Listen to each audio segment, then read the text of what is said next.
Got him. Oh, it's so dope. Dude, I love that scene. So my point was, number one, that's an absolutely sick scene. It's so cool to watch him. Dude, just that hatchet throw was fucking money. There's so many sick scenes in this movie. It's just the way, the creative ways they find to kill people is just truly artistic. What I loved most about it was how the guy himself is in focus and John was out of focus. Yeah. So it made it look like a horror movie. It was like Jason. Like they just went straight fucking horror genre. And he picks up the action, like what is he gonna do with it? And he like takes his time making sure he's got and just fucking wham, axes him in the head. I was like, dude, that was badass. Yeah, it's a sick scene. But the overall point for me pointing this part out is that obviously at this point it's become a knife fight. Yeah. Right? So it's a knife fight for the whole back half of that because every assassin that showed up brought one gun. Now, this is the third movie. And even in the first movie, obviously he got out of that life, but he had a very bad reputation, right? Baba Yaga, right? The boogeyman. Mm-hmm. He's clearly a very skilled, very dangerous assassin or opponent for any other assassin. Yet, for whatever reason, every time another assassin tries to kill him, they show up with like one fucking Glock with one magazine, and they think it's going to be enough. And they all die over and over and over again. So somebody needs to send a memo. By the way, if you're going after John Wick, do yourself a favor and at least bring a belt with more ammo because you're going to need more.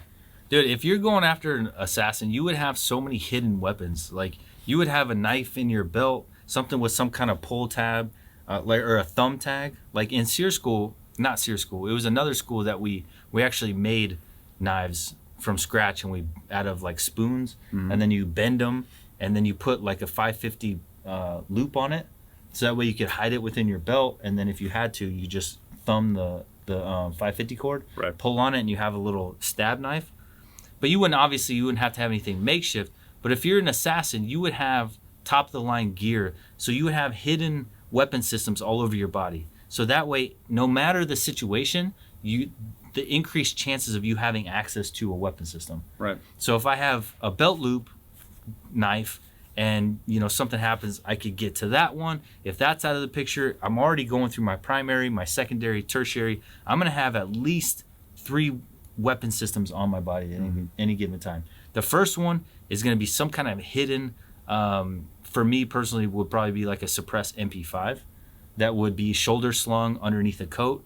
And then I would have a pistol, maybe, and then obviously a knife hidden somewhere throughout my body, just depending on how much I want to move. But obviously these guys like to do fucking karate all the time, so I don't know why you would do that either. Like, if you could just be like, why fight? Why do any of it?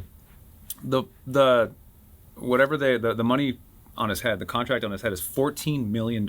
Yeah. I would just hire a team, a specialist team. I would make sure he's trapped inside the building, and I would blow the fucking building. That's funny that you say that, because that's a really important tactic that Tier 1 elements started using. So a lot of, like CAG, for example, they were going into these places for, whether it be to kill a high-value target, and they're getting shot. Mm-hmm. And it's like, fuck, why are we letting these guys get shot? Green Beret, same thing. Navy SEAL, same thing.